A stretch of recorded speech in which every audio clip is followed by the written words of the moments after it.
ce beau peuple de la Drôme, puisque toutes les paroisses sont représentées. Et donc il y a effectivement 120 Dromois. C'est un véritable pèlerinage. On va à la rencontre du pape François, mais surtout on va à la rencontre de son message, et le message du Christ. C'est-à-dire que l'attention qu'on a de tous ces peuples qui viennent chez nous. Je pense que le pape François ne se loupera pas sur la question des migrants.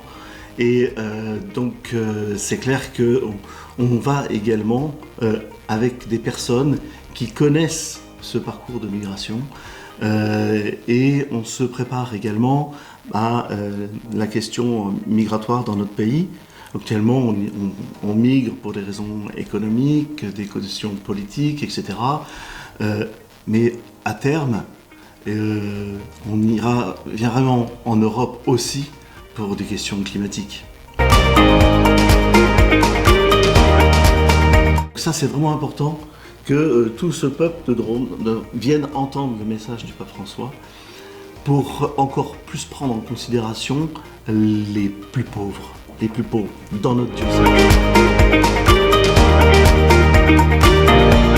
Qui seront les ambassadeurs en disant attention, la question et le souci qu'on a des plus pauvres, des plus fragiles, des défavorisés, des exclus, c'est pas seulement l'affaire des grandes associations et des grands mouvements catholiques, mais c'est bien l'affaire de chacun.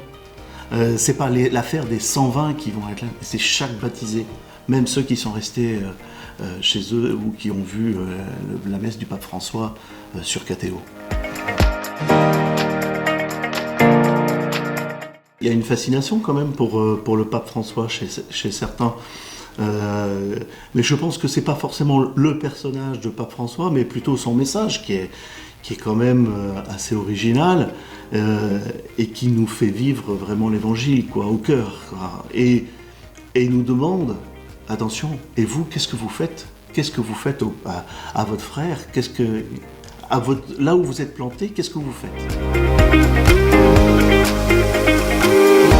Alors c'était un petit peu l'exigence de départ, c'était de dire que oui, ça a du sens d'aller voir le pape François à Marseille, etc.